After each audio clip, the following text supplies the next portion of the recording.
Hi everyone, this is Mohammad Jaid Hashmi and welcome to my YouTube channel physics bye Zaid Hashmi. तो आज मैं Ohm's law के बारे में बात करने वाला हूं कि ओम्स लॉ क्या होता है क्लास 12 के टॉपिक पर, है ना। तो ओम्स लॉ, ओम साहब जो थे, ओम साहब ने एक्सपेरिमेंट किया था बेसिकली और एक्सपेरिमेंट बेसिस पे अपना एक लॉ दिया था। तो सबसे पहली बात कि लॉ के बारे में एक बात बताता हूं आपको मैं कि लॉ होता है जिसका कोई प्रूफ नहीं होता। जहां भी आपके फिजिक्स में लॉ लिखा होगा तो लॉ का कभी प्रूफ नहीं होता है। जैसे कि Coulomb's law, Gauss law, basically Coulomb's law तो गॉस लॉ से ही आता है ना। कूलम्स लॉ का प्रूफ होता है, लेकिन पहले आपको उल्टा इसलिए पढ़ाया जाता है, आपको मतलब कि कई चीजें अलग तरीके से पढ़ाई जाती है कि ताकि आपको समझ में आए। लेकिन बेसिकली कूलम्स लॉ जो आता है वो गॉस लॉ की मदद से ही आता है और गॉस लॉ का कोई प्रूफ नहीं होता है। लॉ बेसिकली होता क्या है, लॉ होता है जिसका कोई प्रूफ नहीं होता, जो हजारों एक्सपेरिमेंट के द्वारा फिजिसिस्ट जो होता है, जो साइंटिस्ट होते हैं, जो हजार एक्सपेरिमेंट करते हैं, कई एक्सपेरिमेंट करते हैं और कई एक्सपेरिमेंट करके आपको बताते हैं ये लो भैया मेरा लॉ है, ये हर जगह फिट बैठता है, इसको आप सीधा लगाएंगे। तो बेसिकली एक्सपेरिमेंटल बेस्ड होता है लॉ जो होता है वो क्या होता है, एक्सपेरिमेंटल बेस्ड होता है। तो ओम साहब ने क्या किया था, ओम साहब ने हमारे एक्सपेरिमेंट किया था। उन्होंने कैसे एक्सपेरिमेंट किया था, उन्होंने इस तरीके से एक कंडक्टर लिया था और कंडक्टर लिया था, एक बैटरी लगाया था, जो कि मैंने इस तरीके से बैटरी को कट करके लगाया हुआ है। कट करके बैटरी लगाया, इसका मतलब ये क्या है, ये वेरिएबल बैटरी है, ये आपकी वेरिएबल बैटरी है। कट करने का मतलब वेरिएबल बैटरी, क्योंकि जब एक्सपेरिमेंट कर रहे होगे तो अलग अलग वोल्टेज पे आप एक्सपेरिमेंट कर रहे होगे और अलग अलग वोल्टेज पे एक्सपेरिमेंट कर रहे होगे तो अलग अलग करंट भी मिल रहा होगा, है ना। तो बेसिकली उन्होंने क्या किया, एक वायर लिया और उस जिस कमरे में ये एक्सपेरिमेंट कर रहे थे उस कमरे का टेम्परेचर उन्होंने क्या रखा, कांस्टेंट, और उस कमरे का प्रेशर भी कांस्टेंट उन्होंने रखा और साथ ही साथ इस वायर में टेंशन भी उन्होंने बेसिकली क्या रखा, कांस्टेंट रखा। मतलब उन्होंने एक वायर लिया, वायर में टेंशन कांस्टेंट रखा और उस वायर के एनवायरनमेंट का टेम्परेचर कांस्टेंट रखा और साथ ही साथ प्रेशर भी कांस्टेंट रखा। प्रेशर कांस्टेंट रखने के बाद वो अलग अलग वोल्टेज पे क्या कर रहे थे, अलग अलग वोल्टेज पे रीडिंग ले रहे थे करंट की। तो करंट की रीडिंग लेंगे कैसे, यहाँ पे दिख रहा है आपको अमीटर लगा हुआ है, ये अमीटर क्या बताएगा, करंट की रीडिंग बताएगा। और इसके पैरेलल में एक वोल्ट मीटर लगा हुआ है जो कि क्या बताएगा, आपको वोल्टेज बताएगा। तो उन्होंने बेसिकली एक्सपेरिमेंट किया, एक्सपेरिमेंट में देखा क्या कि at constant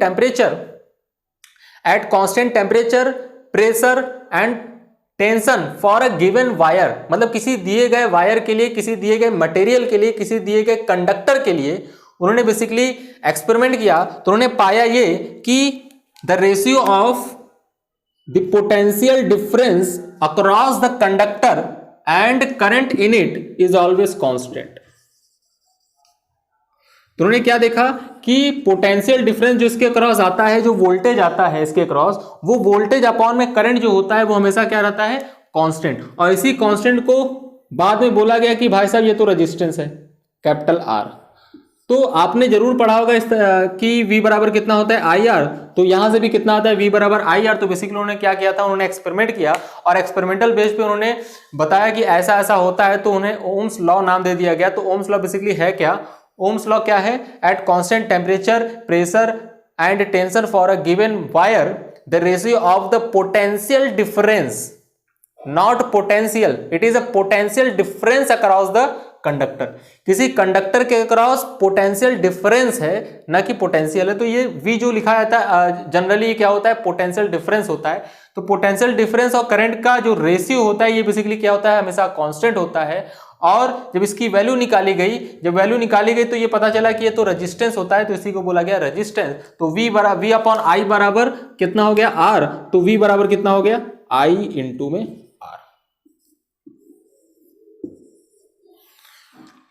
where V is the potential difference. याद रखना पोटेंशियल नहीं है, पोटेंशियल डिफरेंस मीन वोल्टेज है बेसिकली ये, है ना। तो ये रहा हमारा ओम्स लॉ। तो अब हम बात करते हैं थोड़ा सा आगे बढ़ के कि V बराबर आई आर है, ये तो हमें समझ में आ गया। R क्या होता है, रेजिस्टेंस होता है, ये है वो है, ऐसा है वैसा है। तो अब अगर मैं बात करूं, if we increase the value of potential difference, या बोल सकते हैं वोल्टेज को सीधा पोटेंशियल डिफरेंस बोला जाता है ना। If we increase the voltage तो व्हाट हैपेंस, रेजिस्टेंस के बारे में। या फिर अगर हम वोल्टेज को डिक्रीज करते हैं तो रेजिस्टेंस क्या होगा, है ना। तो अगर हम वोल्टेज को बढ़ाएंगे तो रेजिस्टेंस क्या हो जाएगा, बढ़ जाएगा, और वोल्टेज को घटाएंगे तो रेजिस्टेंस क्या हो जाएगा, घट जाएगा। और अगर हम करंट के बारे में बात करें तो करंट अगर हम बढ़ाते हैं तो करंट बढ़ाने पर रेजिस्टेंस क्या होगा, घटेगा।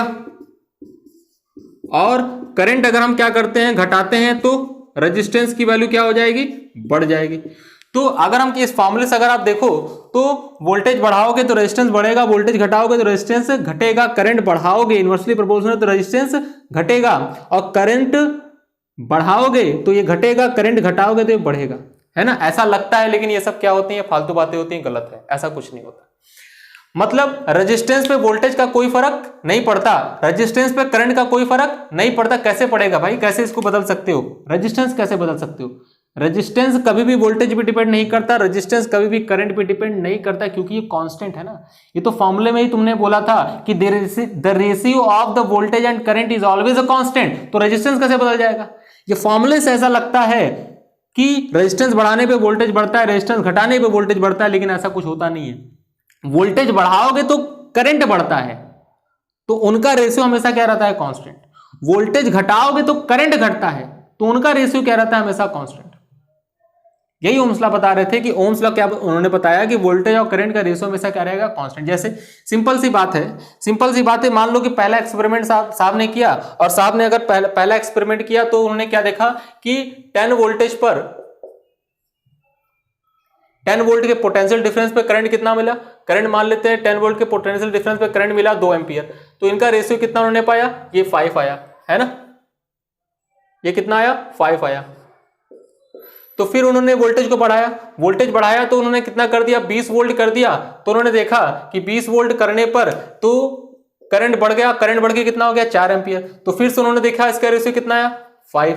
फिर उन्होंने क्या किया, अपना वोल्टेज और बढ़ाया, 30 वोल्ट कर दिया। फिर उन्होंने देखा कि 30 वोल्ट बढ़ाने पर उसकी करंट की वैल्यू बढ़ जाती है, करंट की वैल्यू बढ़ जाती है, तो करंट की वैल्यू कितनी हो जाती है, 6 एम्पियर। फिर उन्होंने देखा क्या, फिर देखा कि इसका रेशियो क्या रहता है, कांस्टेंट। मतलब वोल्टेज बढ़ाते हैं तो करंट बढ़ता है, वोल्टेज बढ़ाने पर रेजिस्टेंस नहीं बढ़ता है। तो अगर कोई गिवन वायर है तो for a given wire voltage बढ़ाने पर करंट बढ़ेगा, ना कि रेजिस्टेंस बढ़ेगा, और वोल्टेज और करंट का रेशियो हमेशा कांस्टेंट रहेगा। देखो बार बार कांस्टेंट आ रहा है ना। तो ये बातें अपने दिमाग से निकाल दीजिए, किताबों में लिखा हुआ है ना। तो किताबों में लिखा हुआ है कि वोल्टेज बढ़ाने पे रेजिस्टेंस बढ़ जाएगा, तो उन लोगों से सावधान रहिए। एक्सेप्शन तो बहुत कुछ हो सकता है ना, और होना भी चाहिए हर किताबों का, लेकिन होता नहीं है। तो ये चीज बेसिकली होता है, अच्छी किताबें उठाएंगे तो वहां मिलेगा आपको कि हाँ इस टाइप से ऐसा ऐसे होता है। खैर ये बातें तो हो गई कि रेजिस्टेंस कांस्टेंट है, रेजिस्टेंस कांस्टेंट है, क्योंकि उसी कांस्टेंट को आप रेजिस्टेंस बोल रहे हैं, तो बदल कैसे सकता है भाई, वो जब वो कांस्टेंट ही हो गया तो बदल कैसे सकता है ना। तो ये V बराबर क्या हो गया, IR। तो रेजिस्टेंस अगर वोल्टेज पे डिपेंड नहीं करता सर, रेजिस्टेंस अगर करंट पे डिपेंड नहीं करता सर, तो रेजिस्टेंस किस बात पे डिपेंड करता है। हाँ ये क्वेश्चन आपका सही है कि रेजिस्टेंस किस बात पे डिपेंड करता है ना। रेजिस्टेंस बहुत सारी बात पे डिपेंड करता है ना। लेकिन मैं आपको हार्डकोर प्रॉपर्टी बताता हूं रेजिस्टेंस की, कि रेजिस्टेंस को आपने ऐसे पढ़ा होगा, resistance R is equal to rho into L upon में ए। रेजिस्टेंस R बराबर रो इंटू एल अपॉन में A, where rho is the resistivity of the conductor, L is the length of the conductor and A is the area of cross section. मतलब अगर आपका ये cylindrical type का अगर आपका क्या है, कंडक्टर है, तो इसकी रेजिस्टिविटी हम मान लेते हैं अगर रो है, और इसका क्रॉस सेक्शन एरिया ये वाला कि आपका कितना है, कैपिटल ए, और इसका लेंथ अगर हम मान लेते हैं कितना है, स्मॉल एल है, तो इस कंडक्टर की जो रेजिस्टेंस होगी वो रेजिस्टेंस की वैल्यू R बराबर rho into L by A. Resistance का ये फॉर्मूला है, रेजिस्टेंस बराबर, रेजिस्टेंस तो वहां आ गया, उस कांस्टेंट की वैल्यू रेजिस्टेंस के बराबर होती है ना। रेजिस्टेंस का फॉर्मूला असली वाला ये है। तो R बराबर रो इंटू एल बाई ए। तो ध्यान से अगर तुम देखो तो रेजिस्टेंस किस पे डिपेंड कर गया, लेंथ पर। रेजिस्टेंस किस पे डिपेंड कर गया, एरिया पर, है ना। रेजिस्टेंस लेंथ पे डिपेंड करता है, रेजिस्टेंस एरिया पे डिपेंड करता है। तो ध्यान से अगर तुम देखो तो resistance depends on shape and size of the conductor. Resistance किस बात पे डिपेंड कर गया, shape and size of the conductor, ना कि वोल्टेज और करंट। तो रेजिस्टेंस शेप और साइज ऑफ द कंडक्टर पे डिपेंड करता है ना। और साथ ही साथ रो क्या है, rho is the property of material, it is the property of material, ये मटेरियल की प्रॉपर्टी है।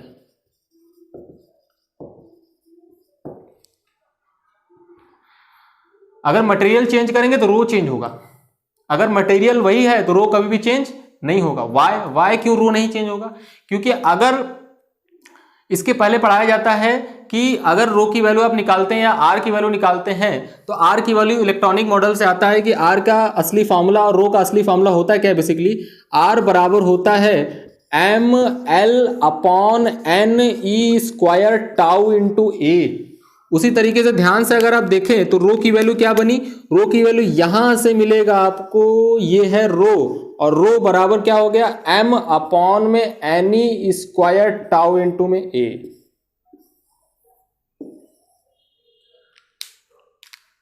तो ध्यान से अगर आप देखो, एम किसका? Mass of the electron, not conductor. ये मास ऑफ द इलेक्ट्रॉन होती है। तो m is the mass of the electron, n is the number of electron per unit volume, is the electronic charge, tau relaxation time, tau relaxation time, tau है खाली।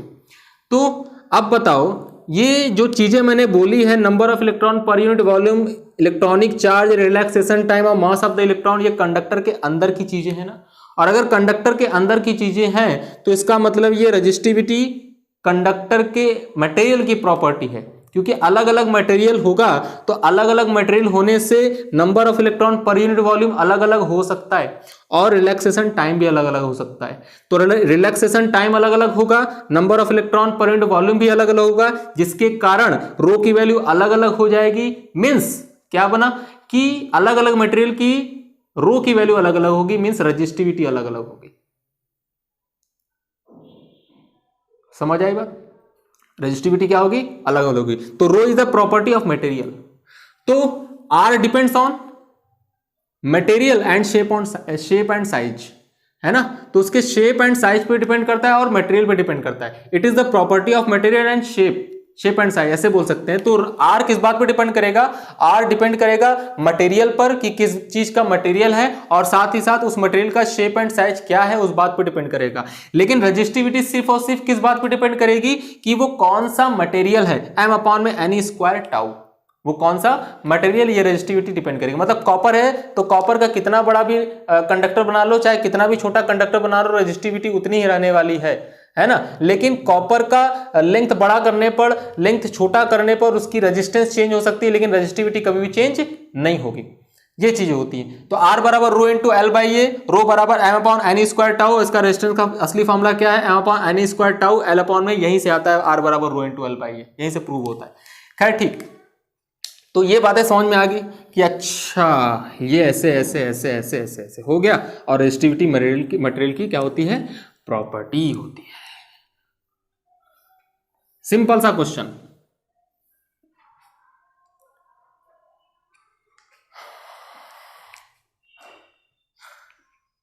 Simple सा question कि if we give a conductor in your hand,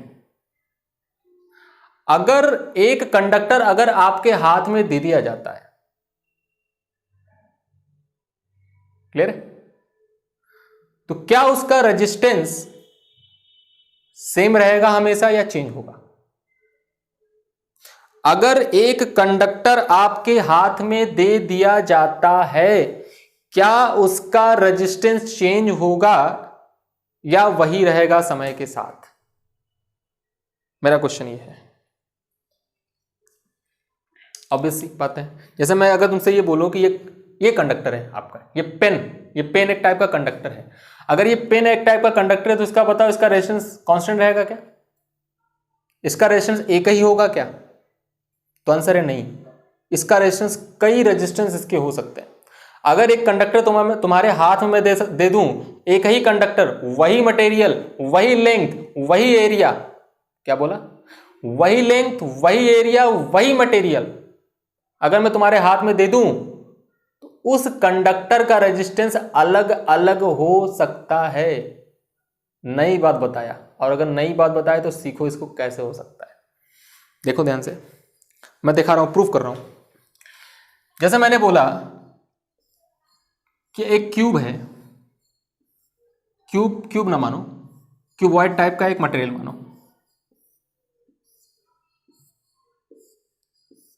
जिसका length हमने ए ले लिया, ये side हमने बी ले लिया, ये साइड हमने सी ले लिया, और फिर से वही क्यूबॉइड टाइप का मटेरियल हमने लिया, वही क्यूबॉइड टाइप का मटेरियल, और हमने इसको ऐसे रखा, और वही लेंथ वही ओरिएंटेशन है, कोई दिक्कत नहीं है। ए ये कितना है, बी ये कितना है, ये हो गया बेटा सी। फिर से तिबारा ले लिया मैंने, वही चीज सेम चीज, मैंने उसी को 3 बार बनाया कंडक्टर को। अब मैं तीनों में दिखाऊंगा तुम्हारा क्या है, रेजिस्टेंस अलग अलग होगा। ये ए, ये बी, ये क्या हो गया सी, है ना। तीनों में मैं करंट 3 तरीके से बहाऊंगा। 3 तरीका क्या होगा सर, एक तो तरीका ये ऐसा वाला होगा, ऐसे करंट बहा दिया।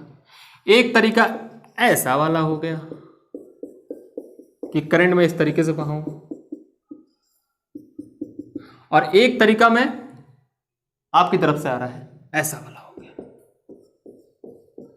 वो अंदर से निकलेगा। सबकी रेजिस्टिविटी सेम मटेरियल का है, और तीनों का रेजिस्टेंस अलग अलग होगा। मतलब रेजिस्टेंस किस बात पर डिपेंड करता है, resistance of the conductor also depends on direction of current. मतलब रेजिस्टेंस मटेरियल पर डिपेंड करता है, रेजिस्टेंस शेप एंड साइज पे डिपेंड करता है, and also resistance depend on direction of current also. Current के डायरेक्शन पे डिपेंड करता है। अगर रेजिस्टेंस मैं आपको दे दूं और अगर करंट न दूं तो आप बता ही नहीं सकते उसका रेजिस्टेंस क्या होगा। मतलब कि करंट देना बहुत जरूरी है। अगर आप करंट नहीं देंगे तो हम किसी भी कंडक्टर का रेजिस्टेंस नहीं बता सकते भाई। जैसे यहां देखो, अब अगर तुम ही बताओ, यहां पर देखना ध्यान से कि अगर करंट ऐसे जा रहा है, तो लेंथ कितना हुआ, लेंथ तुम्हारा हो गया ए, और क्रॉस सेक्शन एरिया क्या बना तुम्हारा बी इंटू में सी। तो what is the resistance for this arrangement is equal to rho into L. L मतलब क्या, ए हो गया अपॉन में बीसी, क्रॉस सेक्शन एरिया ये हो गया तुम्हारा बीसी। तो आर बराबर कितना हो गया, रो इंटू ए अपॉन में बीसी। इसी तरीके से यहां पर रेजिस्टेंस की अगर हम बात करें, करंट अगर ऊपर से नीचे आ रही है तो अब बताओ लेंथ क्या होगा, लेंथ तुम्हारा सी हो गया, और लेंथ अगर तुम्हारा सी हो गया तो रो इंटू सी अपॉन में एरिया कितना हो गया, ए इंटू बी, लो हो गया रेजिस्टेंस तुम्हारा रो इंटू सी अपॉन में ए बी। इसी तरीके से यहां पे अगर तुम बात करो तो करंट ऐसे अंदर जा रहा है, किस लेंथ में जा रहा है, वो लेंथ तुम्हारा बी हो गया। तो आर बराबर रो इंटू बी अपॉन में कितना एरिया है, ये ए है ये सी है, तो कितना हो गया ए सी। ध्यान से देखो, तीनों रेजिस्टेंस अलग अलग है, तीनों रेजिस्टेंस क्या हो गए अलग अलग। तो इसका मतलब ये कि अगर कोई गिवन कंडक्टर है आपके पास, और अगर गिवन कंडक्टर अगर करंट का डायरेक्शन नहीं दिया है तो रेजिस्टेंस नहीं बता सकते। अलग अलग करंट का डायरेक्शन होगा तो रेजिस्टेंस की वैल्यू भी आपके पास क्या होगी, अलग अलग। ये बात ध्यान रखिएगा एक चीज। तो इसका मतलब हमें ये क्या सीखने को मिला, हमें सीखने को क्या मिला, हमें सीखने को ये मिला कि आर बराबर रो इंटू एल बाई ए। देखो फॉर्मूला तो दुनिया में कोई भी रटता है ना, लेकिन ढंग से रटना चाहिए। अगर रट रहे हो तो ढंग से रटो। तो आर बराबर रो इंटू एल बाई ए में what is the L, L is the length of the conductor in the direction of current. L वो लेंथ होता है जिस डायरेक्शन में करंट होता है, और ए क्या होता है, area perpendicular to, area of plane perpendicular to किसके, perpendicular to what, direction of current. तो करंट के डायरेक्शन के परपेंडिकुलर वाला जो एरिया होगा वो ए होगा, और एल क्या होगा, करंट के डायरेक्शन में जो लेंथ होगा वो क्या होगा, एल होगा। तो आर बराबर रो इंटू एल बाई ए, इस टाइप का। समझ में आ रही बात। एक क्वेश्चन और ले लेते हैं, है ना, फिर उसके बाद अगले वीडियो में हम मिलेंगे और अच्छे अच्छे कॉन्सेप्ट्स के साथ। तो ध्यान से अगर आप देखें कि अगर आपसे कहा जाता है कि भाई साहब आपका एक हॉलो सिलेंडर है, हॉलो सिलेंडर मान लो, चलो आपका क्या है, हॉलो सिलेंडर है, ये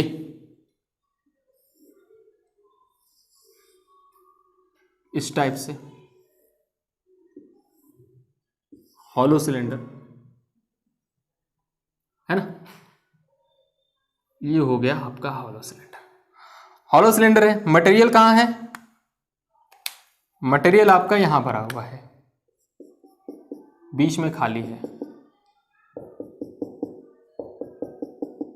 है ना। आपने बैटरी उटरी लगा दी, मैं आपको बैटरी नहीं दिखा रहा हूं, मैं आपको सीधा सीधा डायरेक्शन ऑफ करंट दिखा रहा हूं। करंट का डायरेक्शन है, क्योंकि मटेरियल से ही हवा में थोड़ी ना जाएगा करंट। अच्छा, हवा में जाता है क्या? हवा में करंट नहीं जाएगा, मटेरियल में ही करंट जाएगा बैटरी लगाएंगे तो। इस टाइप से इधर से कोई बैटरी उटरी लगा दिया, तो बैटरी लगा दिया तो पूरे वॉल्यूम के अंदर क्या जाएगा, जहां जहां मटेरियल रहेगा उस पूरे वॉल्यूम में करंट जाएगा। अगर उस पूरे वॉल्यूम में करंट जाएगा तो अगर इसकी रेजिस्टिविटी मैं कह रहा हूं अगर रो है और इसके रेडियस ले लो भाई, रेडियस ले लो, इनर रेडियस ए और आउटर रेडियस आपका बी ले लो। तो अगर आपसे पूछा गया what is the resistance for this arrangement, तो आंसर क्या बनेगा, आर बराबर रो इंटू एल बाई ए, सीधा सीधा। लेकिन आपको देखना पड़ेगा एल, आपको देखना पड़ेगा ए। एल क्या है? L is the length of the conductor in the direction of current. ये एल दे रखा है आपको, है ना। डायरेक्शन ऑफ करंट क्या हो, डायरेक्शन ऑफ करंट आई है और ये लेंथ एल हो गया। तो अगर आपको इसको निकालना है तो आर बराबर क्या हो जाएगा, आर बराबर रजिस्टिविटी रो लेंथ एल अपॉन में एरिया ऑफ क्रॉस सेक्शन। कौन सा एरिया? ये वाला एरिया।